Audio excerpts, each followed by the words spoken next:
أعوذ بالله من الشيطان الرجيم بسم الله الرحمن الرحيم والصلاة والسلام على أشرف المرسلين سيدنا محمد وعلى آله وصحبه وسلم تسليما كثيرا. We start off by praising Allah subhanahu wa ta'ala and sending our peace and blessings upon our Master Muhammad sallallahu alayhi wasallam. We ask Allah subhanahu wa ta'ala to grant us beneficial knowledge and understanding and wisdom, and we ask Allah subhanahu wa ta'ala at the beginning of every Wednesday night, because Wednesday night is our journey with the Quran, to grant us endless openings with the Quran, to grant us an intimate relationship with the Quran, to grant us an intimate bond with the Quran, to make the Quran our greatest companion in this world and the next, to make the Quran a illumination of our vision and an illumination of our hearing and a illumination of our comprehension. With that being said, we also ask Allah subhanahu wa ta'ala for beneficial knowledge, a knowledge that will be a source of our salvation on the Day of Judgment and not a source of our demise. So we continue our story, or we continue our weekly tafsir classes of Surut Yousuf alayhi salam, the beautiful story of Joseph, Ahsan al-Qasas, the best of all stories. And now we continue with a shift of theme. Inshallah, you could sit on this side, on this one here, anywhere you want. So, Jazakallah khair. We have a shift of theme now. The theme is shifting from where we left off. Where did we leave off last week? Does anyone remember where we left? Yeah. Very, very good, very good. How about you, Habibi? How are you? Alhamdulillah. Where did we leave off, Brother Ifat? Were you, Brother Yunus, where were we? What happened? What had happened? The last thing that we spoke about. Like Mujtaba, right? Mujtaba said that we left off with Yousuf being established on the earth. وَكَذَلِكَ مَكَّنَّا لِيُوسُفَ فِي الْأَرْضِ. Allah, He says something very interesting. When Yousuf is brought into the Aziz's house, when Yousuf is brought by the Aziz into his house, Allah describes him as being established in the earth. We said that's because Allah will establish him through this next step. Through this next step of moving into the Aziz's house, Yousuf will become established. His establishment will take place. And we also said it could also mean that he was established in the Aziz's house because the Aziz looked after him and he finally had a place to stay and a comfortable reside. He had a comfortable place of residence. And then the ayah that we left off with was وَقَالَ الَّذِي اشْتَرَاهُ مِنْ مِصْرَ لِامْرَأَتِهِ أَكْرِمِي مَثْوَاهُ عَسَىٰ أَنْ يَنْفَعَنَا أَوْ نَتَّخِذَهُ وَلَدًا وَكَذَلِكَ مَكَّنَّا لِيُوسُفَ فِي الْأَرْضِ وَلِنُعَلِّمُهُ مِنْ تَأْوِيلِ الْأَحَادِيثِ وَاللَّهُ غَالِبٌ عَلَى أَمْرِهِ وَلَكِنَّ أَكْثَرَ النَّاسِ لَا يَعْلَمُونَ. The ayah we ended the last class with was in the individual that purchased him from Egypt told his wife, أَكْرِمِي مَثْوَاهُ. He commanded his wife to give him a good place of residence. Take good care of this one. It's interesting because when you think about this instance, the Aziz, when he purchased Yousuf from the slave market in Egypt, it is very possible that the Aziz, he purchased many slaves before Yousuf. You would think that he purchased many slaves. Yousuf was not the first slave he purchased. But with Yousuf alayhi salam, he tells his wife, take him in to our personal house. Akrimi mathwahu. And he also tells his wife, give him a good residence. Give him an honorable, nice place to stay. Give him a good suit. Give him a good apartment in the mansion. And like we said 100 times, Allah subhanahu wa ta'ala, He doesn't give so much detail. So your imagination can also take a little bit of play. So Aziz perhaps Aziz saw something in Yousuf that made him want to take good care of him. Perhaps he saw something in him. Perhaps it was his good looks, or perhaps it was something more deep than his good looks. We said that from the reasons that Yaqub alayhi salam preferred Yousuf and loved him dearly, we said there was a couple of reasons the scholars mentioned why Yousuf was very beloved to Yaqub, more beloved than the other 10 brothers. We said that's because Yaqub alayhi salam saw something in Yousuf that he did not see in his brethren. Yaqub alayhi salam, he saw something special in Yousuf. Of course, it could be intellect, it could be maturity, it could be that his mother passed away when he was very young. It could be that he was young. These are all reasons for him loving Yousuf more. But he definitely saw something. The same way that Yaqub alayhi salam saw something in his son that was special, the Aziz of Egypt, the king of Egypt, the master of Egypt, He saw something in Yusuf alayhi salam special. So if you see someone special, you want to take good care of them because you see they are going to be something great. Because you see they have something, they're going to be, he's not normal. By the way, what I'm saying makes total sense. Sometimes you see someone in society and he stands out. You see someone, you meet people every day. Inshallah, maybe you meet someone every day. You go get a bagel in the morning. After Fajr, you get a coffee. You see people at Dunkin' Donuts, no one stands out. I see people, they all look the same. Tattoo, do-rag, this, that. Everyone looks like one thing. You see everyone looks the same. Then perhaps you come across someone and he catches your attention. Or you come across a sister and she catches your attention. Something stands out about them. They're not like everyone else. That's how Yusuf alayhi salam was. Something was special about him. Of course he's special. He was going to be a great prophet and messenger of God. So he sensed this, so he gave his wife a command that he didn't give with the other slaves he brought, that he kept in the stable or he kept in another outpost. He said, أَكْرِمِي مَثْوَاهُ عَسَىٰ أَن يَنْفَعَنَا أَوْ نَتَّخِذَهُ وَلَدًا. He goes, give him a good abode, give him a good breakfast, lunch, take good care of him. Perhaps he will be a benefit to us. Allahu Akbar. The Aziz is foreshadowing. He says, perhaps this guy is going to be of benefit to us if it wasn't for Yusuf being raised in the Aziz's house. And if it wasn't for Yusuf being accused of the haram that we're going to talk about today, he would have never been thrown into jail. And if he was never thrown into jail, he would never have been known to interpret dreams. And if he would never have been known to interpret dreams, he would have never came out the way he came out and become of the head finance minister of Egypt to save the entire civilization of Egypt. To save the civilization of Egypt from a famine. To save them from a drought. He saved millions of people. He says, perhaps he'll be of benefit to us. Was Yusuf of benefit to them? Absolutely. He was right. It seems like the Aziz had some smartness to him. And then he says, أَوْ نَتَّخِذَهُ وَلَدًا. Or, if he's not going to be beneficial, or he could be both, we'll also take him as a child, because the Aziz was not able to have kids with his wife. Alright? وَكَذَلِكَ مَكَّنَّا لِيُوسُفَ فِي الْأَرْضِ. And in this way, and in this manner, we established Yusuf on the earth. In which way? As Mujtaba said, in the way that he now has a place to stay. Allah established him in the house of the Aziz. This is being established. He could have been sold to any Mojo Jojo. He could have been sold to any Paul Bunyan. He could have been sold to anybody, but he was not sold to anybody. So all the meticulous, minute qadr of Allah. Allah's qadr is perfect and exact. He had to have been sold to the Aziz for what was to come. So they take, and this is the way that we establish Yusuf on the earth. وَلِنُعَلِّمُهُ مِن تَأْوِيلِ الْأَحَادِيثِ. And in that way, we teach him the interpretation of dreams. In which way? In him being established in the Aziz's house, studying under the Aziz, taking it under the Aziz's wing. The Aziz brought him under his wing. The Aziz taught him how to crop. The Aziz taught him macro and microeconomics. He had a good upbringing in the Aziz's house. He had a good education in the Aziz's house. He went to Harvard, Princeton. Aziz took good care of him, gave him a good education. Of course, I'm joking, not Harvard, Princeton, but at that time, he gave him the best type of education he could have had. He was preparing him. Aziz was preparing him through Allah's hand, of course, through Allah.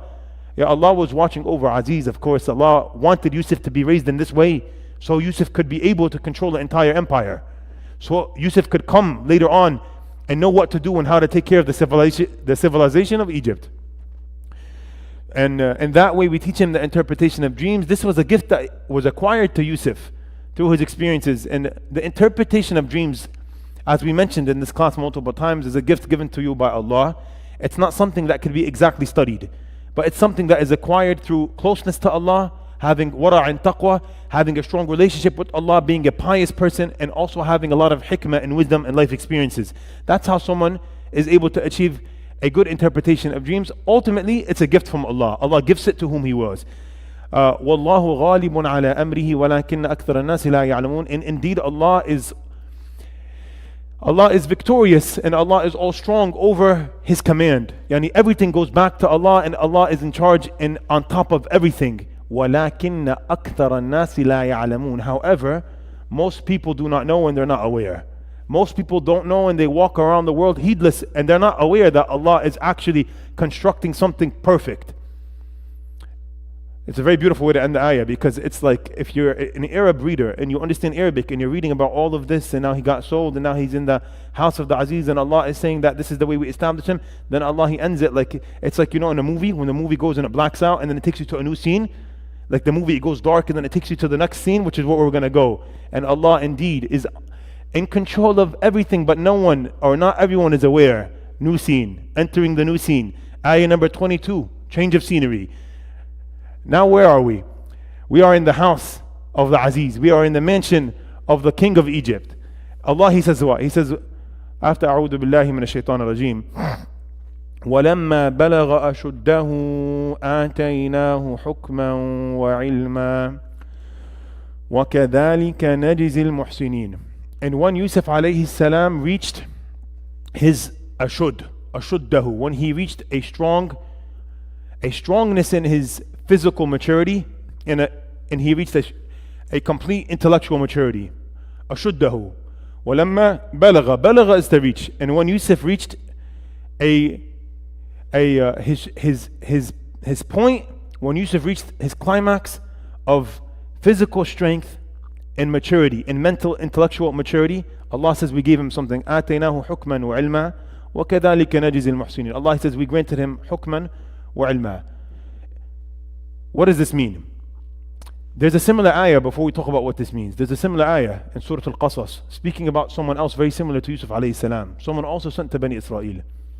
That individual is Musa alayhi salam. Allah, He says in regards to Musa, وَلَمَّا بَلَغَ أَشُدَّهُ وَاسْتَوَى آتَيْنَاهُ حُكْمًا وَعِلْمًا وَكَذَلِكَ نَجْزِي الْمُحْسِنِينَ. Allah, He says in regards to Musa, an extremely similar ayah with one difference. An extremely similar verse with one difference. Of course, now we're talking to people that come out of their way to listen to tafsir, so we want to talk about these minute differences, because the Quran comes perfect, the Quran comes exact, the Quran does not add or subtract anything unnecessarily. Allah does not do anything abathan. Allah does not do anything without an exact reasoning. So Allah adds an adjective to the ayah in regards to Musa that He does not add here. وَلَمَّا بَلَغَ أَشُدَّهُ وَاسْتَوَى. Over here, وَلَمَّا بَلَغَ أَشُدَّهُ آتَيْنَاهُ حُكْمًا وَعِلْمًا. Why is that? And what does wastawa mean? I was listening to a famous modern day mufassir that passed away in the last 2 years. May Allah have mercy on his soul. His name is Al-Fadil Al-Samarra'i. Samarra is a city in northern Iraq.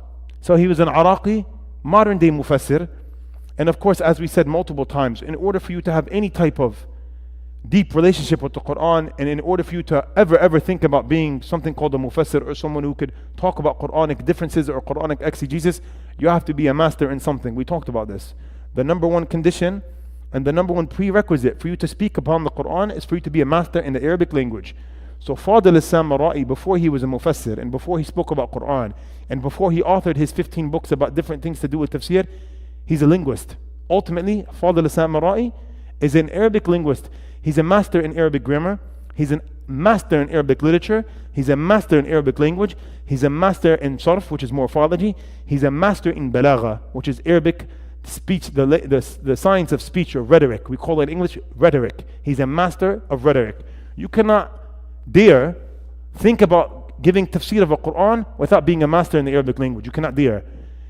So he's able to extract. His name is Fadil al-Samarra'i. And for those of you who speak Arabic, if you go on YouTube and watch his videos, they're very beneficial because they're small clips, like 5 minutes each, 6 minutes each. And he does a lot of differences between things that are very similar in the Quran. Why does Allah use this word here, but this word here? Of course, in English, it's the same meaning. Like if you read the translation, it says husband. Over here, it says husband. But the word in Arabic is zawj, and the word in Arabic here is ba'al. So he gives these small, minute differences. So over here, I was listening to him today, and he said something very, very interesting. In the story of Musa alayhi salam in Surut Al-Qasas, when Allah is speaking about Musa alayhi salam, right before the ayah comes up, this ayah, he's talking about how he فَوَكَزُهُ مُوسَى فَقَضَى عَلَيْهِ قَالَ هَذَا مِنْ عَمَلِ الشَّيْطَانِ. He's talking about Musa in a very strong way. He's talking and describing Musa being a very strong man. Because Musa alayhi salam, he hit someone by accident. He hit the Egyptian, not with the intent to kill him, of course. He saw the Israelite, he saw the man from Bani Israel, the Jewish man being oppressed by the Egyptian Coptic, and he felt a certain type of way because that's his bloodline. So he ran in to intervene, to stop this man from his oppression. Musa was very strong, his strength overtook him. So he pushed the man to the degree where the man died. Yeah, this is a sign of strength, strong physical strength. Another ayah that is talking about Musa alayhi salam, when he sees the girls shy try to get water and everyone is jumping on the well. فَسَقَى لَهُمَا ثُمَّ تَوَلَّى إِلَى الذِّلِّ. He goes and he grants them water from his own self. He pushes the men out of the way. Strength. So when Allah speaks about Musa, the same exact ayah, وَلَمَّا بَلَغَ أَشُدَّهُ وَاسْتَوَى. He says, وَاسْتَوَى. وَاسْتَوَى means he reached strong physical might. He was strong in his physical stature. An extra adjective for Musa alayhi salam that we don't find here with Yousuf alayhi salam, because in the story of Yousuf, we're not seeing something that shows extra physical might. We're seeing that he's thrown in a well and he's being a slave. Anyway, what does this ayah mean? This ayah basically means, with the many different interpretations of it, is when Yousuf received prophethood. آتَيْنَاهُ حُكْمًا وَعِلْمًا means basically when he became a prophet. So now the next question is, how old was Yousuf alayhi salam when he became a prophet? And my answer to all of you is that this detail is unnecessary and this detail is not important. And if Allah wanted us to know his age, then Allah would have told us his age. This is a very important point before I tell you the opinions of his age. This is a very important point. If Allah wanted for us to know Yusuf's age, Allah would not have kept it out. But Allah does not tell us the age that he received prophethood, nor does he tell us the age that Musa alayhi salam received prophethood. Now the interpretation of how old Yousuf was when this happened is many different interpretations. One of them is when he reached the age of adolescence, 13 years old. One of them is when he reached 18 years old. One of them is 33. One of them is when he reached the age of 38. And one of them, and probably the most popular one, is when he reached the age of 40. Because there's a common idea that prophets received their prophethood at the age of 40. That's when the Prophet Muhammad ﷺ received his prophethood. It's a common idea among scholars. The deep thing is, the next 4 or 5 ayahs that we're going to speak about today are all in regards to seduction and not giving into the temptation of haram in terms of seduction. So if Allah subhanahu wa ta'ala told us that he was 40 years old, I'm going to interpret it, because I'm 31, as, oh, khalas, that was for a 40-year-old. And I'll find a way out. And if we know that Yusuf alayhi salam was 18, then I'll say, I'm a 40-year-old, and I'll say, no, that's for him when he was 18. But Allah kept it vague and unspecified, so it can apply to all of us. He generally said when he reached strength. Strength could be reached at what age? 30. It could be reached at 25. It could be reached at 18. Strength is general. A man is strong from when he's 15 up until when he's 50.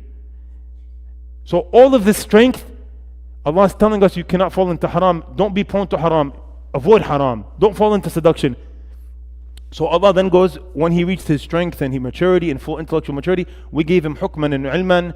And we said basically this means we bestowed upon him prophethood. He became a prophet now of God. There's another opinion that he became a prophet of God when Allah spoke to him in the well. And there's another opinion that he became a prophet of God when he was in jail. 3 different opinions. Allah doesn't mention it specifically, but this ayah is known to be the stronger opinion that this is when he received prophethood, yani when he entered the household of his master Al-Aziz, and he receives his full maturity, intellectual, physical, and emotional. Then Allah, he says, آتَيْنَاهُ حُكْمًا and ilma. Hukman is wisdom, and ilm is knowledge. وَكَذَلِكَ نَجْزِي الْمُحْسِنِينَ. And in that way we reward, Allah says, in that way we reward the muhsin, the individual of ihsan. And of course Yusuf's theme of the entire surah is that he was a muhsin. He was an individual of ihsan. Ihsan is when you do good to someone and you don't expect something in return. Ihsan is when you do good and you're wronged, and you still do good and you're wronged again, and you still do good. Ihsan is doing good, a good doer, an individual that is immensely sincere. Because only an individual with immense sincerity can do good and then be wronged and continue to do good. Because he's not put back by the wrong, because he's doing everything liwajhillah. But if you're doing something with insincerity attached to it, and if bad happens to you, you get put off and you don't continue. No, but only an individual with immense sincerity can do good in spite of getting wronged and continue to do good. So now there's something interesting here. As we said, everything in the Quran is exact and minute. Why does Allah say that he granted him wisdom and knowledge? آتَيْنَاهُ حُكْمًا وَعِلْمًا, and not ilman wa hukma. Why doesn't Allah say we granted him knowledge and then wisdom? Because according to my understanding, knowledge is something that is acquired before wisdom. Allah wants to tell us indirectly what is more important. Anybody could have knowledge. Knowledge is easy to attain, by the way. Knowledge is very easy. Knowledge is information, and everyone wants to study and go learn knowledge. And I want to go study in Mauritania and learn Arabic, and I want to go to Syria and Damascus to go to Ma'had al-Fatah and study Ulum al-Shar'iyya, and I want to go at Al-Azhar, I want to go to Medina University, I want to go to Lucknow, Dar Ulum al-Nadwa. Everyone wants to go study and get knowledge. Knowledge is information, my brother. A lot of people have knowledge, but sadly they're void of wisdom. Wisdom is deeper than knowledge. Wisdom is something acquired from experience. Wisdom is something that Allah bestows upon you. As Allah tells us in Surah Al-Baqarah, يُؤْتِ الْحِكْمَةَ مَنْ يَشَاءُ وَمَنْ يُؤْتَ الْحِكْمَةَ فَقَدْ أُوتِيَ خَيْرًا كَثِيرًا وَمَا يَذَّكَّرُ إِلَّا أُولِي الْأَلْبَابِ. Allah, He tells us about this concept of wisdom. Allah says He grants wisdom to whoever He wants. Allah says He grants wisdom to whoever He wishes, and whomsoever Allah bestows with or grants the beauty and the gift of wisdom, he has been gifted an abundant good. Yani wisdom is the best. The prophets and messengers, they were all wise. Yasin wal Quran al Hakim. The Quran is a wise book. Allah is the most wise. Alimun Hakim. Allah describes Himself all the time as the wise. Allah is the wisest of the wise, and His Quran is the wisest of the wise, and His Prophet was wise, and all the prophets and Jami' al-Rusul wal-Anbiya, they were all wise. Because wisdom is the way that you succeed in life. Wisdom is knowing when to say something and how to say something in an appropriate time and setting to say something. Not saying something in a wrong setting. Wisdom is knowing how to talk to people and not how to turn people away from you. So a prophet has to be wise. So Allah tells us that He gifted Yousuf when he reached his strength and his full maturity. He gifted him. Allah said we bestowed upon him wisdom and knowledge. So Yousuf was very wise, and he was also very knowledgeable, and he needs both. He needs both in order to carry out his prophecy and begin his mission. He needs both. He needs to be wise. If you're a prophet, you have to be wise, or else you will not succeed, you will fail. And you have to have a lot of information and knowledge. And Allah says, we gifted it to him. Why? Because he's a muhsin. And this is the way that we bestow our favor upon an individual of immense sincerity, of ihsan. Now, he's a prophet and messenger of God, and he's in the palace. And we could only imagine his life in the palace being raised by the Aziz and his wife. Not being treated like a slave. Not being treated like a slave in a stable outside with the other slaves, but in the house of the master, being raised as if he's one of their sons. But he's still doing chores, of course, and he's still learning from the Aziz many different trades. And it was probably 10, 15, 20 years that he's living in this palace, being raised in this palace, going to high school and college and whatever it is we want to call it, of course, at that time. Then Allah, He says, now He skips into this part. وراودته التي هو في بيتها عن نفسه وغلقت الأبواب وقالت هيت لك قال معاذ الله إنه ربي أحسن مثواي إنه لا يفلح الظالمون ولقد همت به وهم بها لولا أن رأى برهان ربه كذلك لنصرف عنه السوء والفحشاء إنه من عبادنا المخلصين.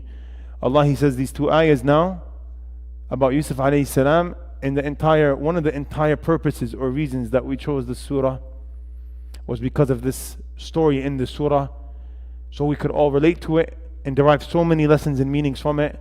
And I was thinking about a surah before I picked the surah, and I ultimately picked Yusuf alayhi salam because of this story, because we all go to high school and university, and we all take the bus, and we all have fitan around us in the gym, and we have fitan around us everywhere we go.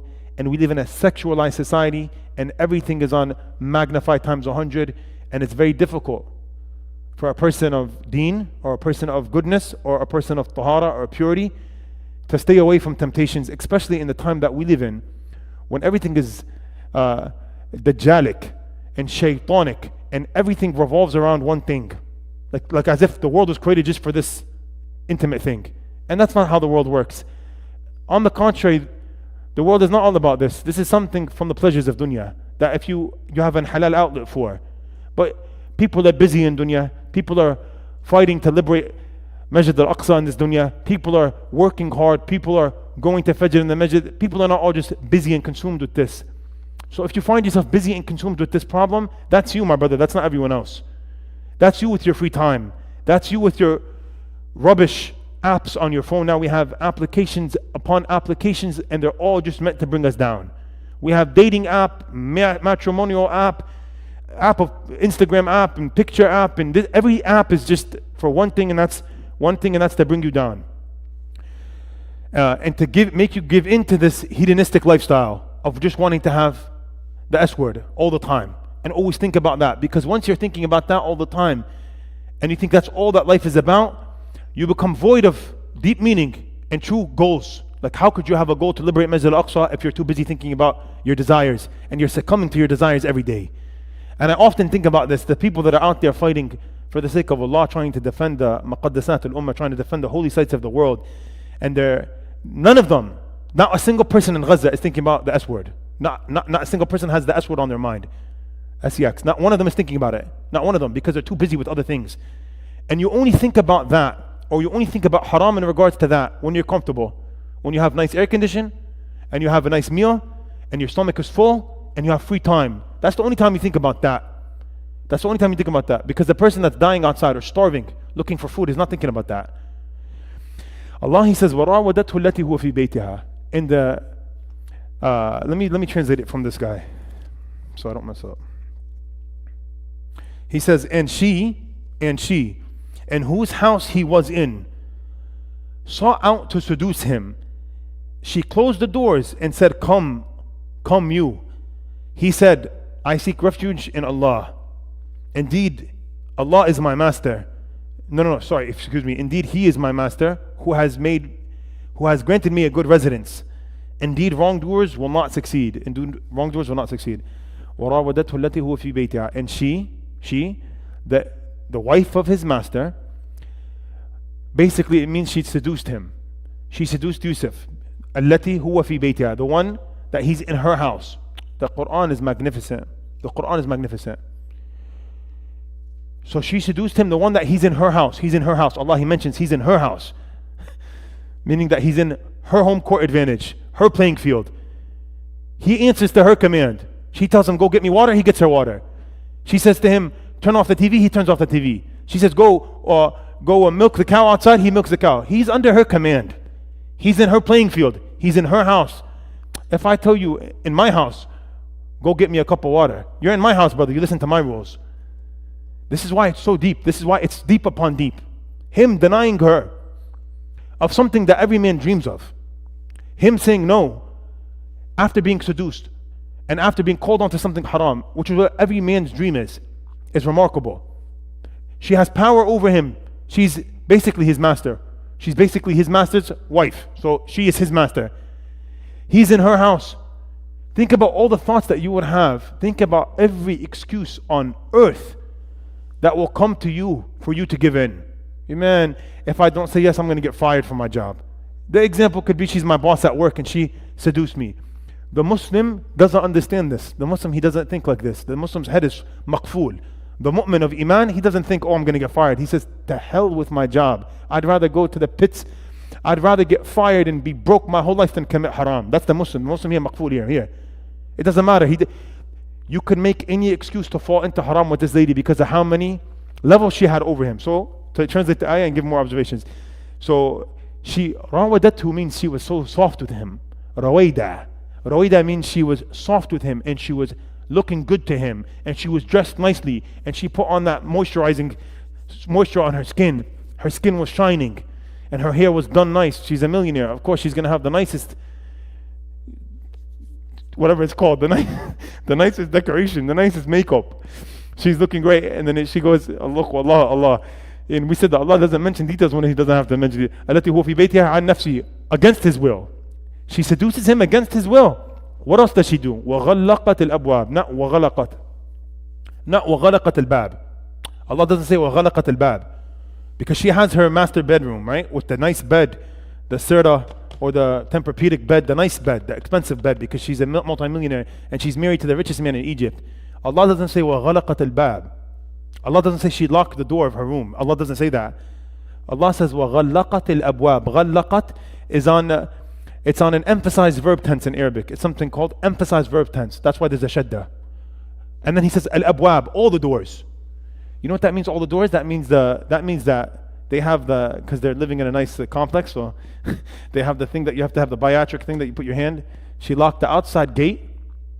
She locked the outside gate, then she locked the main door. Then she went upstairs and she locked the upstairs door and the side door and the slave quarter door. She locked all the doors. She was ready. There's something so interesting here that we can understand from this ayah. And that's that, wallahi, this is not a normal scenario. If you think about the nature of a woman and the nature of a man, this is the opposite of a normal scenario. This is the opposite of what This is the opposite of the nature of a woman. The nature of the woman is she's shy and she's timid, and you have to, as a man, constantly say, how are you? You look great.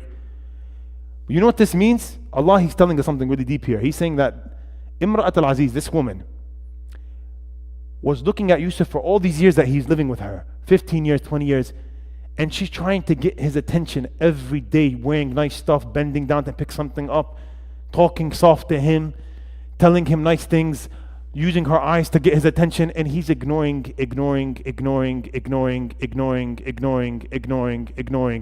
and it's making her burn more, be more intrigued, be more interested, be more in love, acting dumb, he's acting oblivious, and she's just getting more turned on, and she wants him more.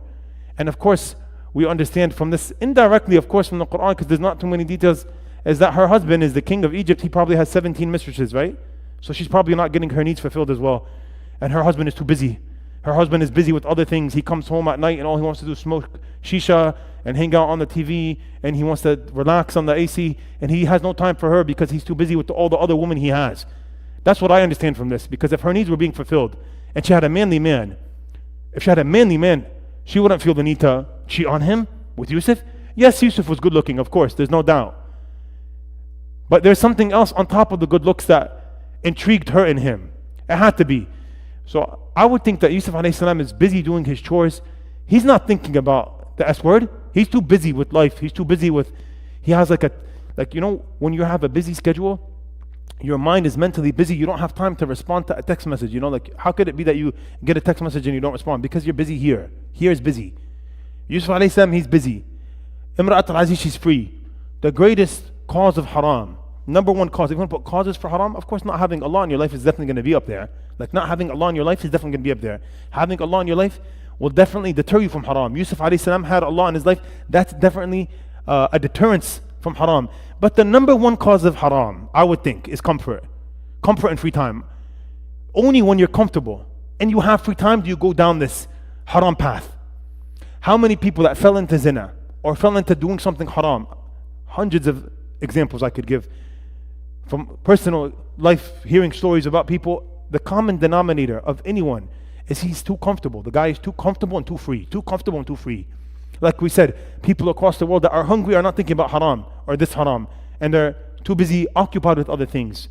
So the number one advice we give people that are dealing with an addiction, the addiction that we're talking about is the one on the internet, is to busy yourself, brother. Have a busy schedule. Have a busy schedule. Be exhausted so you get home and you hit your head on the pillow and you sleep immediately. Because the individual that's working out of El Salvador or Mexico that came 2 weeks ago off the Rio Grande River, and it took him 4 times to cross the Rio Grande River. He failed 3 times before that. He almost died 4 times. His value for work and money is much higher than your value who born and raised here sleeping in your grandma's basement. It's very different. Alhamdulillah, I think that Allah subhanahu wa ta'ala, He takes us in life through different experiences so we could taste what other people go through, and so we could be thankful and grateful. And I say this all the time. We have to be thankful and grateful for what we have. If you're living in the slums in America, you're a king in India. You're a king. Like slums here in Nigeria, compared to Nigeria, you're a king. Like you're a king. Slums in America is amazing. Sponsored housing in America is amazing compared to places in the world. But I wanted to make a point, and that's that I was once working for my friend's company, and my 4 co-workers or my 5 co-workers were all from Colombia. No, 4 for Colombia and 1 was Dominican. The Dominican was actually from Patterson, born and raised, but he also has a value for money and working hard. The 4 Colombians that I used to work with didn't speak 1 word of English. I worked only 3 months there in that warehouse. It was a warehouse. I hated my life every day. I thanked Allah every day for all the bounties that I was heedless of before this job. My boss was always behind me. Like, of course, he's not always behind me, but every time I never used my phone, wallahi. My phone was always in the locker. One time I take my phone out the locker and I check it, my boss, he starts breathing over my chest. What are you doing, Ismail? I was like, what is this? This is slavery. Well, I can't breathe. Wallah, I can't breathe.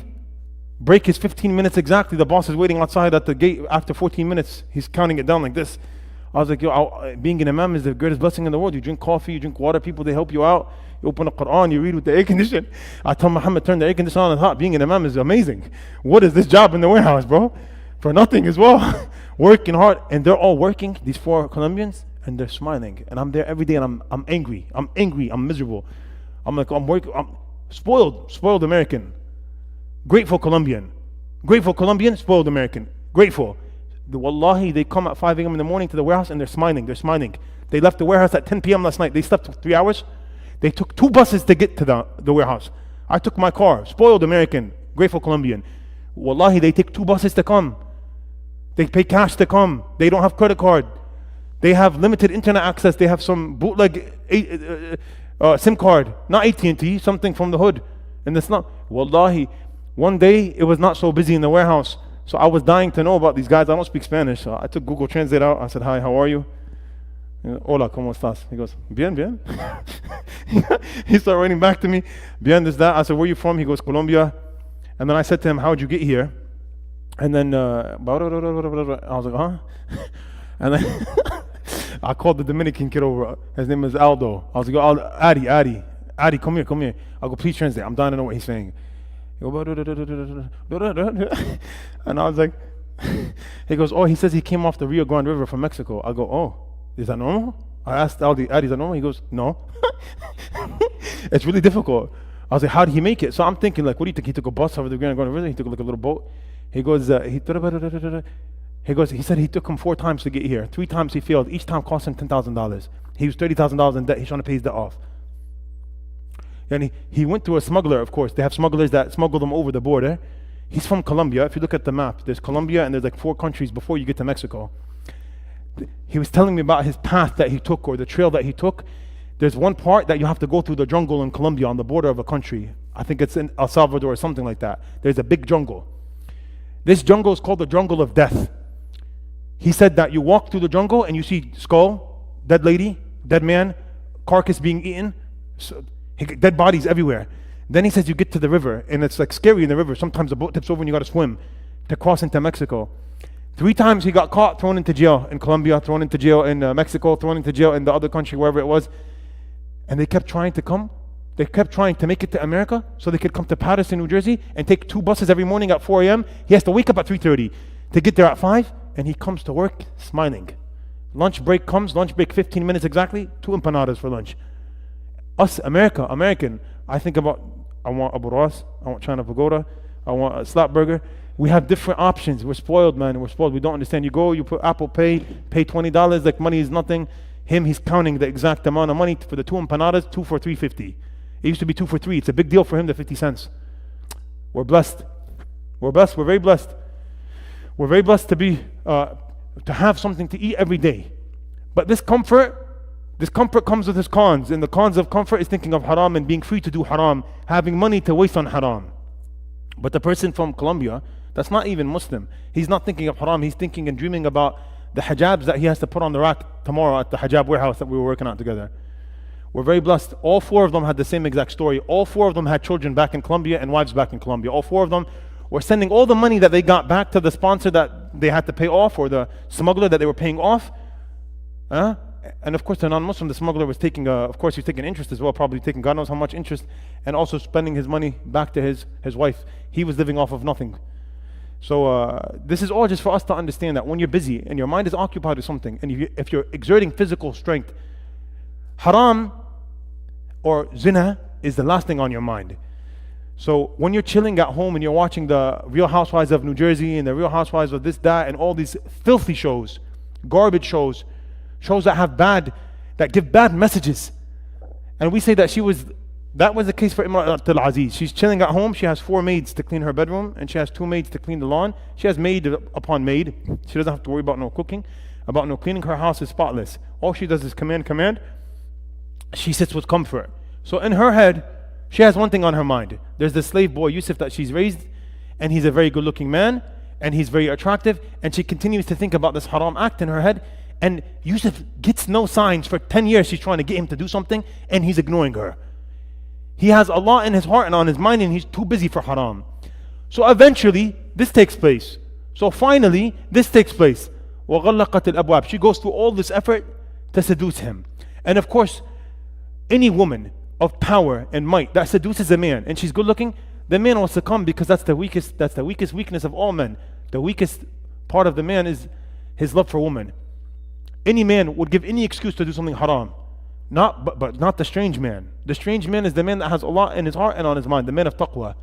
The man of taqwa, the one that has Allah in his life, he's very different. He's very different than the normal man, because he never wants to go against Allah. He never wants Allah to be displeased from him. He never wants to let Allah down. He always wants Allah to look at him and be happy with him. This is the man that's strange, the man that has Allah in his heart and on his mind at all times, the man of taqwa, as Yousuf was, the man of ihsan. So what does he say? وَغَلَّقَتِ الْأَبْوَابُ قَالَتْ هَيْتَ لَكَ. She tells him, basically, هَيْتَ لَكَ is, come on, let's get it on. قَالَ مَعَاذَ اللَّهِ. His response to her was not هَيْتَ لَكِ. It was not, yes, let's do it. It was مَعَاذَ اللَّهِ. He says, أَعُوذُ بِاللَّهِ. I seek refuge in Allah. Yani you have to think, when you're in a bad scenario, or when you're in a bad incident, what is the first thing to come off your tongue? You get hit, you hit your foot really hard, F word, B word, S word. No. Astaghfirullah. La ilaha illallah. You have to be someone of Allah in order for Allah to come out on your tongue at a difficult time. You have to be someone of Allah. You have to be a person of God for Allah to be on your tongue at a bad time. From the 7 people that will be gifted that will be granted the shade of Allah, يَوْمَ لَا ذِلَّ إِلَّا ذِلُّهُ, the day that there is no shade except for the shade of the throne of Allah. From the 7 categories of people is رَجُلٌ دعته امرأة ذات منصب وجمال وقال إني أخاف الله. From the 7 categories of people that will receive the shade of Allah, one, there will be no shade except for the shade of Allah on the day of judgment, when the sun is on top of your head, is the individual, the man that was called to haram from a female that was very beautiful and she had power and status. Exact implementation of this ayah. He said, no, I fear Allah. Of course, we don't want to be tested with this, but we ask Allah to make us of those men that if we're ever in any type of scenario or instance where haram is being called out to us, we say, no, I fear Allah. Not, no, I have to go to work. No, you say, I fear Allah, I fear God. I want nothing to do with this haram. I want nothing to do with haram.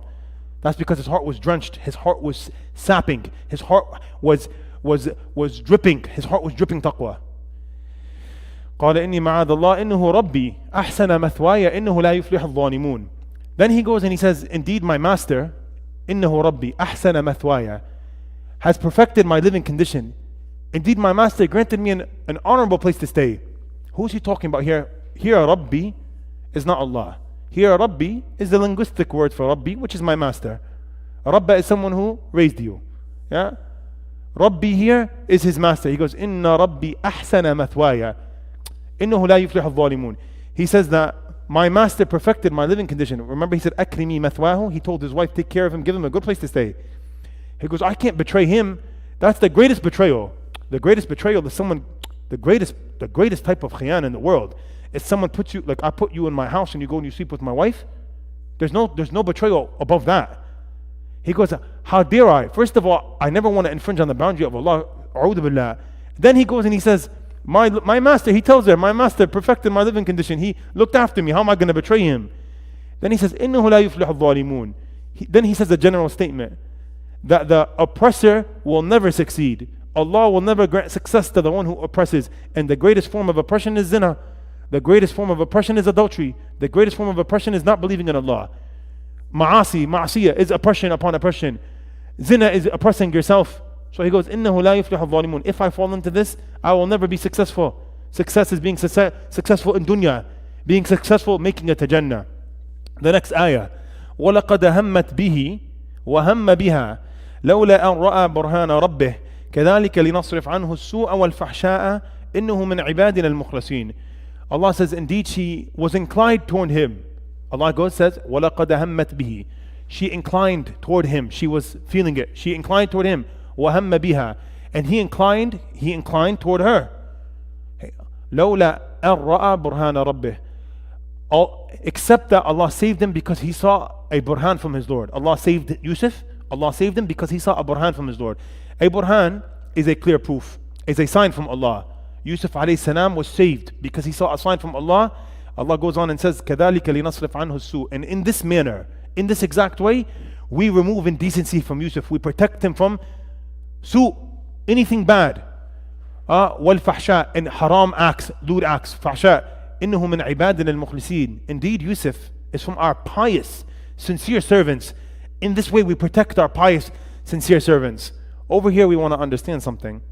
Over here, Allah says that she was inclined toward him. She was inclined toward him. That makes sense. No problem. I accept that. She has no Allah in her life. She's dying for him. You know, all of this. وَهَمَّ بِهَا. Then Allah says, and he also was inclined toward her, except only if he didn't see the proof of God. God saved him from this. The scholars of Tafseer, they give two tafseers of this ayah. Two. 1 and 2. The first one is that if it was not for Allah's burhan, if it was not for Allah to give him a sign and a proof, then he would have been inclined toward her, but Allah saved him from that. That's the first one. So he never had any inclination toward her because Allah granted him a clear proof. By the way, I keep forgetting, I was going to say it 3 times now. I'm going to say it before I forget. The word burhan in Arabic means proof. It comes from light, because the burhan is a strong light. It's a strong light. وَالصَّدَقَةُ burhan. The Prophet, he says that sadaqah is a burhan. Burhan means proof, because sadaqah is a proof of iman. Sadaqah is a proof of iman. When you give sadaqah, it's a proof that you have iman if you give sadaqah. And also they say it's going to be a proof for you on the Day of Judgment. But the origin of the word burhan is a light, because a light is the proof of the sun. Yeah? Burhan is light.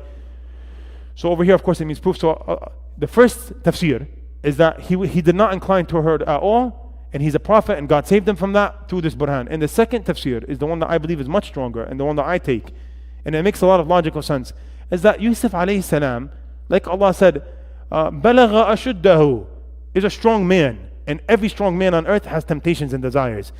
And you will never be held accountable for your thoughts and your temptations and your desires. You will be held accountable for acting upon your temptation and your desire. You will be held accountable. It counts as haram when you act upon your desire and your temptation. But as a man and a human being, you have a temptation and a desire. That's natural. So the second tafsir, and I believe it's the stronger one, is that no, he also inclined toward her. That's natural. He also felt a type of way when he was being seduced and the doors were locked and she was soft and she was all ready and she was dressed really nice. He also felt inclined toward her. But Allah saved him from this. Why does Allah save him from this? Of course, because Allah is the one who saves all of us from anything, of course. But because Yousuf was close to Allah. So if you're close to Allah, when you're comfortable, Allah will be with you in difficulty. If you implement the boundaries of Allah and you remain in the boundaries of Allah and you're a person of Allah, when you're not being tested, but you still have Allah, then Allah will be with you when you're tested. That's the main thing. So Allah granted him a way out from this haram by showing him a proof. Now what is that proof? So like I said, the second opinion is that no, he did feel inclined toward her, but Allah saved him from it by showing him a proof. This makes a lot of sense because he's a strong man. It makes any logical sense that any strong man will feel inclined toward a woman of power and status and beauty. So then they say, what is this proof that Yousuf alayhi salam saw? There's like 7 opinions I read as I was preparing for this. Of course, I take all of them with a little grain of salt. You know, a grain of salt, like a little grain of salt. But I'm going to mention them for you all to benefit. They say that one of the opinions is that he saw the face of his father Yaqub alayhi salam. And if you remember someone pious, especially if it's your pious father, at a time of great indecency, it will deter you from that haram. Yaqub alayhi salam, a great pious prophet and messenger of God, the dear beloved father of Yousuf, it said in the first opinion that he saw Yaqub alayhi salam's face, like he was reminded of his dad, and he saw his face. وَكَانَ يَعُضُّ أَصَابِعَهُ, and he was biting his fingers, like from scaredness. He's so scared that Yousuf is going to fall into the haram. The other opinion that they say is that he saw something of his master. He was reminded of his master, and he did not want to betray the trust of his master. He didn't want to, what's it called, khiyana? He didn't want to betray his master. He did not want to go against his master. That's wrong. He saw something that reminded him of his master. The third opinion is that he saw on the ceiling, like when he looked up, he saw on the ceiling. I'm laughing because I don't really think it's the case, but Allahu alam. He saw وَلَا تَقَرَبُوا الزِّنَا إِنَّهُ كَانَ فَاحِشَةً وَمَقَتًا وَسَاءَ السَّبِيلًا. So he's وَلَا تَقْرَبُوا الزِّنَا إِنَّهُ كَانَ فَاحِشَةً وَسَاءَ السَّبِيلًا. Allah, he says in Surut Al-Isra, and do not come anywhere near zina. Indeed, zina is a great bad and it's haram. It's very haram. So of course the Quran was revealed maybe 4,000 years after Yousuf alayhi salam. But that's possible because the Quran is the speech of Allah. That's possible. It's possible that he saw an ayah of Quran that brought him to Allah. And the other 4 or 5 opinions are basically, in a nutshell, that he saw Quranic ayahs or different Quranic ayahs, right? So he saw Quran. All of this could be summed down to one thing. We could take a summary of all of this, and that's that he saw a proof from Allah. Allah granted him a proof at a time of weakness, so he doesn't fall into haram. Allah was there for him. Either he saw his dad and he was reminded, or he saw Quran, or he saw a light, whatever it was. But the main bottom line is that Yousuf saw the reality of dunya. I like to think of it as Yousuf saw her reality as ugly. Yousuf saw her reality as what it is. And I say reality because in truth, the reality of the matter is that haram is very ugly. It's qabih. It smells bad and it doesn't look good. Of course, shaitan likes to do tazeen. زُيِّنَ لِلَّذِينَ كَفَرُوا الْحَيَاةُ الدُّنْيَا. Shaitan makes this worldly life an adornment, something beautified. زُيِّنَ لِلنَّاسِ حُبُّ الشَّهَوَاتِ. This worldly life is beautified and it's decorated, but it's not real. Real beauty, real decoration and real beauty is Allah and being with Allah and not committing haram. Haram is not beautiful. So perhaps he saw the reality of dunya and he saw her ugly. He saw that falling into haram is ugly and it smells bad. You know the zani, he smells bad. The individual that commits zina, he smells really bad. There was a brother, he had a bad odor, and I noticed this odor from him. I found it very strange. Every time I'm with this guy or I see him, he smells really bad. There's a strong stench. So one day, I heard him speaking, this guy, and he was saying how he was committing adultery or zina, and how he was committing zina with someone's wife. So she's married, and he was bragging about it a lot, and I was just shocked because every time I saw him, I kept saying to myself, he smells bad. Then one day I was thinking to myself, I'll never forget this randomly came to my head. I said, maybe he smells bad because he's a zani, and the sin is making him smell bad. It's giving him a stench.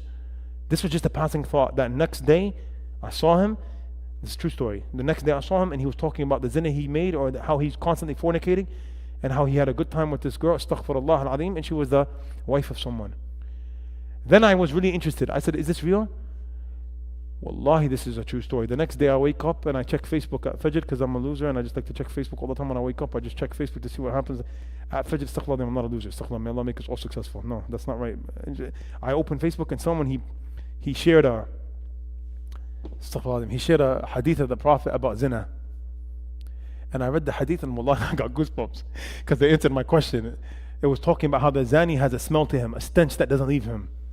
And then I was like, oh, this is really interesting. So I came to the masjid here and I went on my computer and I looked up and I saw 4 or 5 hadith talking about the zani, the one who commits zina and fornication. He has a repulsive smell. And I said, Allahu Akbar, man. I was like, Allahu Akbar, may Allah protect us. So we say always that arrogance smells bad. We say that kibr smells bad. We say that haram smells bad. Like, all jokes aside, figuratively and in real life, realistically speaking, sins, they have a stench to them. Major sins, kaba'ir, they make an individual off-putting. So he saw her haqiqah. Perhaps he saw her as really ugly. He didn't see her as attractive. And maybe that was his sign from Allah that helped him repel her, that helped him not fall into the haram. There was an individual that made a video about Barack Obama with AI. And now AI is the new thing that everyone is using. AI, you know, what does it stand for? Artificial intelligence. It's the new thing that everyone is using.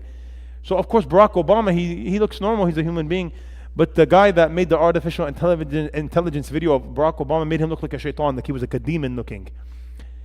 But maybe that's his haqiqah, man. Barack Obama's haqiqah, he's a demon, he's a devil. Look what he did. So I just wanted to say that I was thinking about this when preparing for this class. Perhaps the proof of his Lord is he saw the reality of the ma'asiyah, which is something really ugly and it smells bad. And then he goes, Allah goes, if we did not show him a sign from Allah, we ask Allah to grant us burhan or barahin in times of our weakness so we could repel the haram and stay away from it. He goes, كَذَلِكَ لِنَصْرِفْ عَنْهُ السُّوءَ وَالْفَحْشَاءَ. In that manner, in that way, we protect him and we repel from Yousuf and we protect him from su is general bad, and fahsha is bad, haram, when it comes to lewd acts or sexual acts, like we said 100 times. Fahsha, inna salata tanha an al-fahsha'i wal-munkar. Fahsha is lewd haram acts. Haram acts pertaining to zina, haram acts pertaining to pornography, haram acts pertaining to looking at haram, right? إِنَّهُ مِنْ عِبَادِنَا الْمُخْلَصِينَ. Allah says, indeed, he is from our sincere servants. So his sincerity and his ihsan is always what gets him these rewards from Allah, or these nuggets. وَاسْتَبَقَ الْبَابَ وَقَدَّتْ قَمِيصَهُ مِنْ دُبُرٍ وَأَلْفَ يَا سَيِّدَهَا لَدَى الْبَابِ قالت ما جزاء من أراد بأهلك سوءا إلا أن يسجن أو عذاب أليم. واستبقا الباب وقدت قميصه من دبر واستبقا is a dual tense in the Arabic language. واستبقا اذهبا. Allah says to Musa and Harun, اذهبا. A dual tense in Arabic. In Arabic we have three tenses. We have a singular tense, was idhab. Then we have a dual tense, which is for two people. In Arabic we have a tense for two people, and then a plural. In English we have singular and plural. So in English we have singular, then if it's two or more in English, it's plural. In Arabic we have singular, then we have dual, which is for two people, then we have plural, which is three or more. So over here, it's not, it's wastabaqa. They both raced to the door. We said istibaq, we talked about it. Inna dhahabana nastabiqu wa tarakana Yusufa inda mata'ina fa'aklahu dhib. Istibaq is to race, it's to have a race, right? It's to compete. They competed to the door. They were both running to the door. Yusuf alayhi salam is not running to commit zina, he's running away from zina. He's running away from haram. And I believe that all of us have our daily running away from haram. This is the Muslim, this is the mu'min. Every day the mu'min goes to wastabaq al-bab. You should take this and implement it in your life. Wallahi, I said this in the beginning of the class, I'm going to say again, the whole reason I chose Surah Yousuf at the end was because of this story, because of these ayahs. I was excited for today because of these ayahs. These were the ayahs. These are the ayahs that we could all relate to every day. Of course we could relate to all the ayahs, but these are powerful ayahs. They raced toward the door. She's racing to grab him because she's dying for him. It's been 10 years before she was able to find the courage to call him out and to grab him. And he's running away from the ma'siyah of Allah. He wants nothing to do with her face or her anything. He wants nothing to do with haram. He wants nothing to do with that. He doesn't want to go against his master. He wants to cry and just find his master. He wants to hug his master. He wants nothing to do with betrayal. He wants nothing to do with zina. He wants nothing to do with anything bad. He knows it's misery. So they're racing toward the door and she grabs his shirt. وَقَدَّتْ قَمِيسُهُ. What does Allah say? وَقَدَّتْ قَمِيسُهُ مِن دُبُرٍ. قَدَّت is she grabbed. She grabbed the back of his shirt really strongly. وَأَلْفَيَا سَيَّدَهَا لَدَى الْبَابِ. And they both meet her master or her husband at the door. Who's the Sayyid? Her master, her husband. Who's at the door after he opened 16 locks, that she locked this one and that one and double lock and triple lock, and he was unlocking and he's trying to get in. He's the movie scene. He opens the door and he's about to open the last door, and Yusuf alayhi salam is at the door like that, and the door opens and it's the master and she's grabbing him, and then immediately look how the woman flips like this. A woman could be treacherous. That's why Allah says in the ayah that inna kaydahunna adim. Indeed, their plots are very treacherous. They're adim. They're great. The plot of a woman could be very treacherous. This is in the Quran. I'm just saying what the Quran says. It's very scary. She immediately. No. I was trying not to make eye contact with you. Women are great, Without women, I would not be alive. So alhamdulillah, may Allah bless the woman in the world. But this is Allah. So now it's funny because she flips the script immediately. She immediately says, what is the reward for someone who tries to have zina with me? How dare he? Like it's like she planned this. It's like she went through this before, trial and error. Like she knew what to say immediately. Like she has experience. She goes, وَأَلْفَيَا سَيِّدَهَا لَدَى الْبَابِ قَالَتْ مَا جَزَاءُ مَنْ أَرَادَ بِأَهْلِكَ سُوءٍ. What is the reward? Basically, what is the punishment here? What is the punishment for the one who wants badness with your family? What is the punishment for someone who wants to commit zina with me? A'udhu billah. She's like, oh. What is his punishment? She goes, إِلَّا أَن يُسْجَنَ أَوْ عَذَابٌ أَلِيمٌ. She goes, what is the punishment for someone that tries to commit haram in your honor, in your family, in your dignity, in your pride, except for him to be thrown into jail or a painful torment? So she's offering him also what to give him. You know what's amazing about this ayah? She loved Yousuf. we could see her love for him from this ayah. She goes, she offers the Aziz, her husband, what to do to him. Because she wants to save his life. She doesn't want him to get killed. She doesn't want him to get killed, but I would believe in ancient Egypt, if someone is caught cheating with the wife of the king, he gets killed immediately. In Times Square, he gets his head chopped off, I'm sure. In the Tahrir Square, they'll take him. In the front of the pyramid, they'll kill him. But she doesn't want him to die. She's already planning for when he comes out of jail.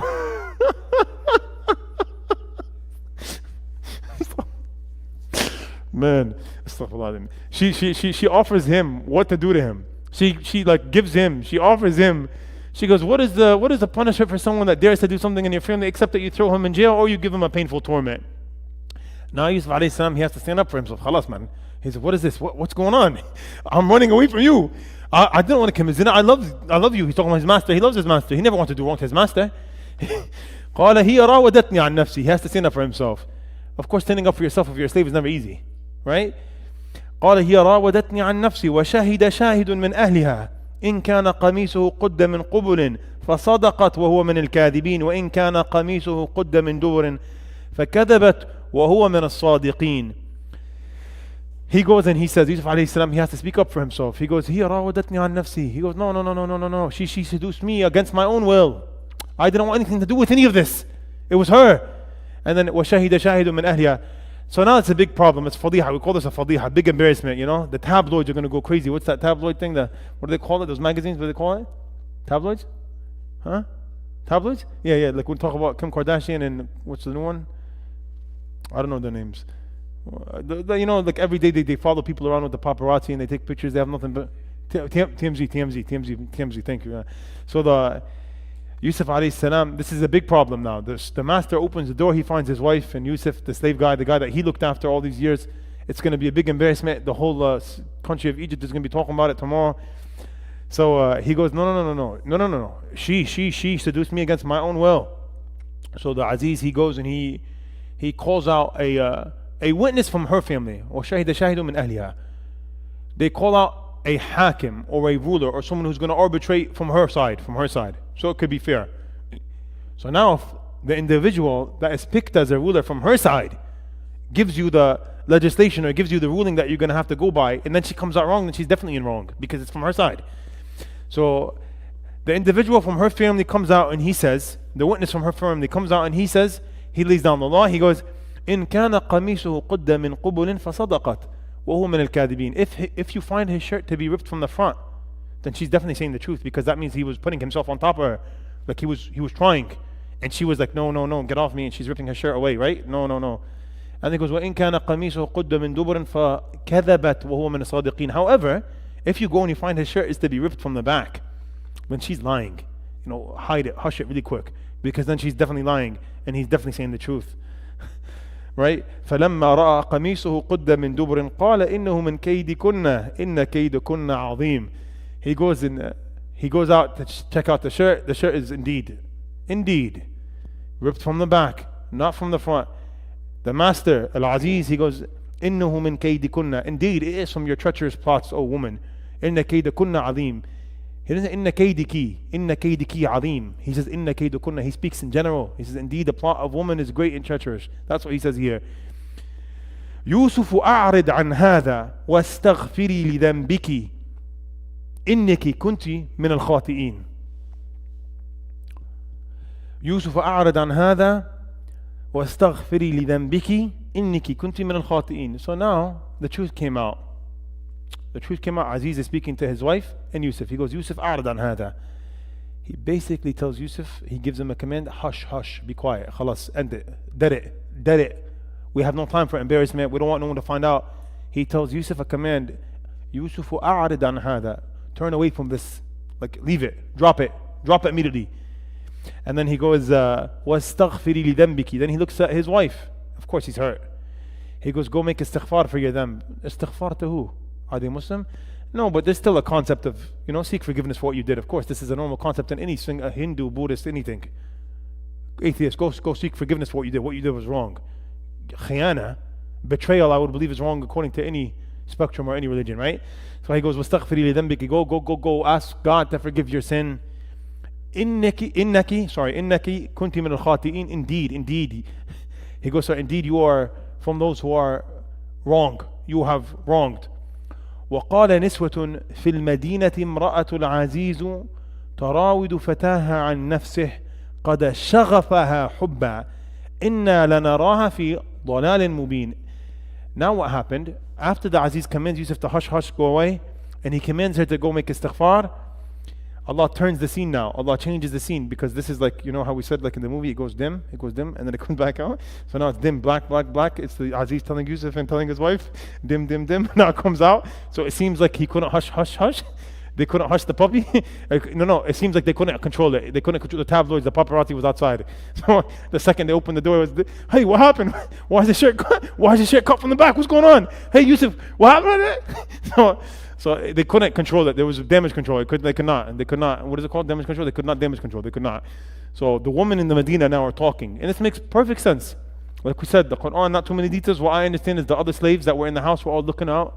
Like the other four slaves, the matbakh guy, the guy in the kitchen, that was cleaning the kitchen, he's all staring, and they're all shocked, and they're telling their slave friends in their language that they know, and then all the slaves of all the languages are talking to each other. Then the slaves are telling their masters that they're having affairs with. That's all chaos in ancient Egypt. So now the women are talking. Allah, He goes and He's like, now the women are speaking bad. وَقَالَ نِسْوَةٌ فِي الْمَدِينَةِ. Now the women of the city, they're talking about Imra'at al-Aziz, and this is the greatest ar. This is the greatest embarrassment because she's the wife of the king. It's like Princess Diana and her scandal when she came out and she was cheating on her husband, Prince Charles. It was a big deal. What did she say? She said that she was lustfully in love with him. The same thing here with Yousuf alayhi salam, but Yousuf alayhi salam, alhamdulillah, he didn't succumb. وَقَالَ نِسْوَةٌ فِي الْمَدِينَةِ إِمْرَأَةُ الْعَزِيزِ تُرَاوِدُ فَتَاهَا عَنْ نَفْسِهِ قَدْ شَغَفَهَا حُبًّا. The women are all speaking about the wife of the king, saying that, oh, look at her, she's seducing her slave boy. Like she's seducing her slave boy against his own will. إِنَّا لَنَرَاهَا فِي ضَلَالٍ مُبِينٍ. Indeed, she's in a great wrong. In a clear wrong. They're speaking about her. And this is going to hurt her ego, of course. How dare them talk about me only if they knew Yousuf and his beauty. They go and they say, look at her, she has no control. قَدَ شَغَفَهَا حُبًّا. She's crazy about him. Shaghaf is the highest form of love. قَدَ شَغَفَهَا حُبًّا. She's crazy in love with him. She seduced him. We indeed see her in clear error. She's in clear error, right? فَلَمَّا سَمِعَتْ بِمَكْرِهِنَّ أَرْسَلَتْ إِلَيْهِنَّ وَاعْتَدَتْ لَهُنَّ مُتَّكِئًا وآتت كل واحدة منهن سكينا وقالت اخرج عليهن فلما رأينه أكبرنه وقطعن أيديهن وقلن حاشا لله ما هذا بشرا إن هذا إلا ملك كريم قالت فذلكن الذي لمتنني فيه ولقد راودته عن نفسه فاستعصم ولئن لم يفعل ما آمره ليسجنن وَلِيَكُونَنَّ مِنَ الصَّاغِرِينَ. We'll end with this ayah. These are two ayahs. We'll end here. I'll talk about it briefly and we'll open the next class with these two ayahs because they're really good. The next couple ayahs is now jail. They're really good. How he gets thrown into jail. فلما سمعت بمكرهن أرسلت إليهن واعتدت لهن متكئا وآتت كل واحدة منهن سكينا وقالت اخرج عليهن. When she heard about them speaking, it bothered her a lot. I'm paraphrasing. It bothered her a lot. أرسلت إليهن. She called out to all of them. She sent her slave boys to call them all out. Go call all the women of the city. I'm going to invite them all to a banquet. وأعتدت لهن متكئا. And she called them out to a nice couch and a food, right? وآتت كل واحدة منهن سكينة. And she granted all of them a knife. She said, here's a knife for you. Zina, here's a knife for you. Sarah, here's a knife for you. Of course, we don't use Muslim names. Here's Catherine, here's one for you. She's given knives to all of them. All of these women in society that are the real housewives of New Jersey, right? So, وَقَالَتْ تُخْرُجْ عَلَيْهِنَّ. She now calls out to Yousuf. He's her slave. She has to listen. He goes, come out, Yousuf, come out, because they're all talking about me. I want to show them what I was dying for. She calls out to Yousuf, come out. فَلَمَّا رَأَيْنَهُ أَكْبَرْنَهُ وَقَطَّعْنَ أَيْدِيَهُنَّ. So when their eyes laid on Yousuf, when they laid their eyes on Yousuf, أَكْبَرْنَهُ. I want to see how he translated it. Let me see, because I don't want to mess it up. Let me see how he translated it.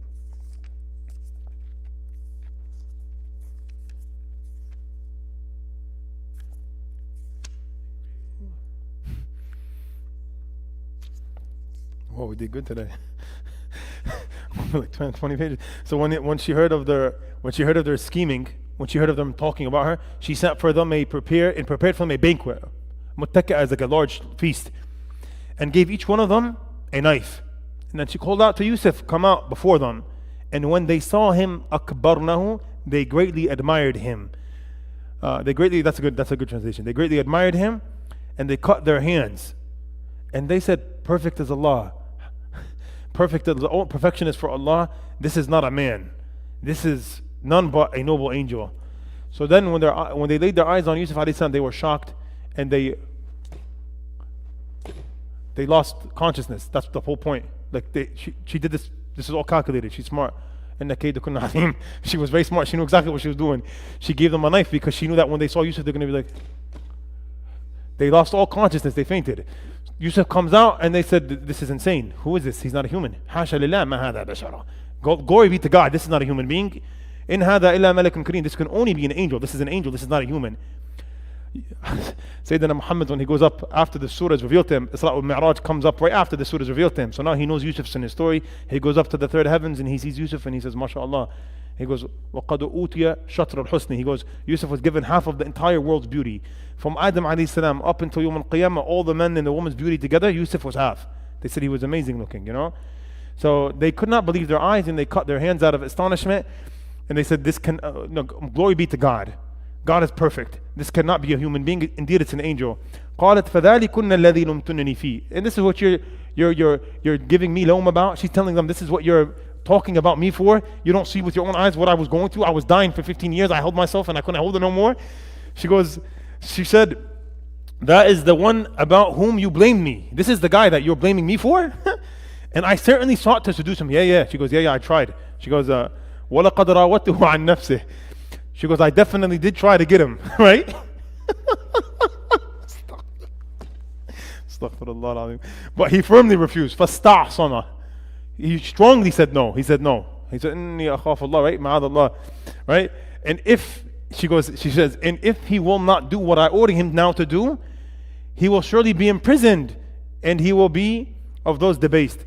لِيُسْجَنَنَ وَلِيَكُونَنَ مِنَ الصَّاغِرِينَ. Man, إِنَّ كَيْدَكُنَّ عَظِيمٌ. Her husband didn't lie. She's not given up. She has not given up. Her husband told her to calm down, run away, you be quiet, Yusuf. No. She's still dying. So she goes and she tells the woman, and they all cut their hands. And then she goes, this is the one that you're blaming me about? Look how amazing he is. And yeah, I did call him out to haram, and he said no. Fastasam, he said no. But now, if he doesn't give me what I want, and if he doesn't succumb to what I want, I will indeed imprison him, because she's the king, right? She's the king's husband and wife, right? She's like, indeed, I'm going to throw him into jail, وَلَيَكُونَنَّ مِنَ الصَّاغِرِينَ, and he will be from those who are, he says, debased, who are lowered in status. I'm going to belittle him. If he does not give in to what I want now, I'm going to throw him in jail, and he's going to be belittled in society. And this is the cliffhanger that we leave for next week. The lights go out. Right? Lights go out. No, because the next ayah is my favorite ayah, maybe my favorite ayah in surah. He goes, قَالَ رَبِّ السِّجْنُ أَحَبُّ إِلَىٰ قال ربي السجن أحب إلي مما يدعونني إليه. He goes, oh Allah, indeed prison is more beloved to me than what they call me out to. And for the believer, this could be like a khutbah topic, a khutbah series, a khutbah month, a khutbah year. This ayah is amazing. قال ربي السجن أحب إلي مما يدعونني إليه وإلا تصرف عني كيدهن أصب إليهن وأكن من الجاهلين. He goes, oh my Lord, oh Allah, prison is more beloved to me 1,000 million gazillion gabillion times, a googling times, than what they call me out to, because they call me out to haram, they call me out to fornication, they call me out to qabih, they call me out to bad smells, they call me out to indecency. I don't want anything to do with any of that. I want your pleasure, Allah. That's what Yousuf says. He says prison, being thrown into jail for the person of Iman, as opposed to sinning, is Jannah, because in jail you have Allah, and sinning outside is you being void of Allah. So he goes, and if you do not grant me the strength to stay away from what they call me out to, I will definitely fall into what they call me to, and I'll be from the great losers. Inshallah, we'll continue with this ayah next week. This is a beautiful ayah. For the believer will sign up any day to be thrown into jail rather than commit zina, any day. What is jail compared to zina? Zina is displeasing Allah. Zina is your entire life going with you being miserable because you're thinking, did Allah forgive you or not? Anybody that ever fell into zina, sadly, maybe it's not sadly, due to experience as an imam, I hear a lot because people come and they talk, and we're people that people come to, and of course because I'm younger and stuff, people trust me and they like to speak to me more. There's no one that commits zina, of course, unless his heart is sealed, may Allah protect us, except that he regrets it. There's no mu'min that commits zina except he regrets it, and he lives with a burning regret his entire life. Even sometimes not a complete zina, but something that is leading to zina, or something that is one of the things that people do before zina. Falling into any type of haram, touching a female in haram, brings nothing but dhil and ihana and darkness to the face of the Muslim. It brings nothing but wretchedness. So if you're ever in a state of weakness, you have to remember me, and remember me yelling at you. Or you remember saying, no, Yousuf, I don't want to make myself sound holy. Astaghfirullah, I'm a human being as well. I have my own ups and downs as well. No, but I'm just saying you can remember me what I said to you now. As a zina is never nice. No matter how weak you are, no matter how long you've been going through it, because you hear people, oh, Shaykh, I've been waiting 15 years to get married. I can't get married. Oh, brother, this is your test, brother. The Muslim doesn't succumb. You know, jail is more beloved to Yousuf's heart. We take this and we throw it on the wall as an example for every Muslim. Jail is more beloved to any believer's heart than doing a sin, than infringing on the boundary of Allah, than outstretching the hudud of Allah. Jail is what? Jail is dunya. Jail is rats and cobwebs and bad food. But in jail you could have wudu and salah and Allah and not infringe on the boundary of Allah. If you're in jail but you have Allah, you're the freest of the free. You're flying in freedom. And if you are outside of jail and you don't have Allah, you're the most enslaved human in the world. There's a brother that I go visit. I tell you guys about this guy all the time. I go visit him weekly. And I always tell him that if you're gifted with the gift of Allah in jail, brother, you're not in jail, brother. You're not in jail. You were in jail before you entered jail. You were in jail outside when you were doing other things. If you're outside of jail, haram, zina, alcohol, or marijuana, or heroin, or whatever you're doing outside of jail, if you're doing that outside of jail, you are in jail. If you don't have wudu and salah outside of jail, you are imprisoned to your hawa. أَفَمَنَ اتَّخَذَ إِلَهَهُ هَوَاهُ وَأَضَلَّهُ اللَّهُ عَلَى عِلْمٍ. Allah, He says in Surut Al-Jathiyah, the one that took his own desires as a Lord. He took his own desires as his own Lord, his Rabb. فَاتَّخَذَ إِلَهُ هَوَاهُ. He took his desires as his Lord. That's what he succumbs to. And Allah subhanahu wa ta'ala, He has led this person astray. We ask Allah subhanahu wa ta'ala to grant us understanding and to not grant us imprisonment outside of jail. We want to be free. We want to be slaves of Allah, because when we're in the slavery of Allah, what's it called? The opposite of emancipation. What is it? Slavery? To be a slave. If we are in the ubudiyya. Yeah, yes. If we are enslaved, but our enslavement is being slaves of Allah, this is hurriya. Tamma mutliqat. Tamma. If we are enslaved, but being enslaved means we're enslaved to Allah, this is complete, beautiful, blissful freedom. And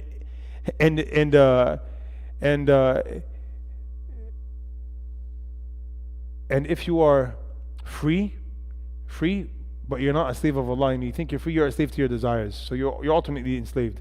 If you're in jail and you're locked up, like in jail, incarcerated, but you have Allah, you're free. That's the whole bottom line. And the believer would go to jail 100 times, he'll be locked up for life. He'll take 4 life sentences before he does haram. That's the bottom line. Yousuf said that jail is 100 times more beloved to my heart than falling into haram. That's how we should all be. That's our motto for life. We have to be strong. We receive strength from the Quran and stories and tafseer and going to the masjid and hearing Shaykh Osama and Shaykh Atanani, maybe me sometimes, you know. So if you're ever going to fall into haram, remember me. And guess what? I'm going to pass by and wave. Hey, what are you doing here? And you say, Pizza Romano. I'm at the pizza shop at 3 a.m. They're closed, brother. May Allah protect us. May Allah protect us, man. Wallahi. Any questions before we end? This was a good class, man. I was looking forward to this class. This was the one. This was the class of the classes. Inshallah, we continue our journey with Surah Yousuf next Wednesday. We ask Allah subhanahu wa ta'ala to grant us ikhlas and qabool and beneficial knowledge and an intimate relationship with the Quran. سبحانك اللهم وبحمدك نستغفرك ونتوب إليك والعصر إن الإنسان لفي خسر إلا الذين آمنوا وعملوا الصالحات وتواصوا بالحق وتواصوا بالصبر. If anyone wants to purchase the book, we have the book for sale.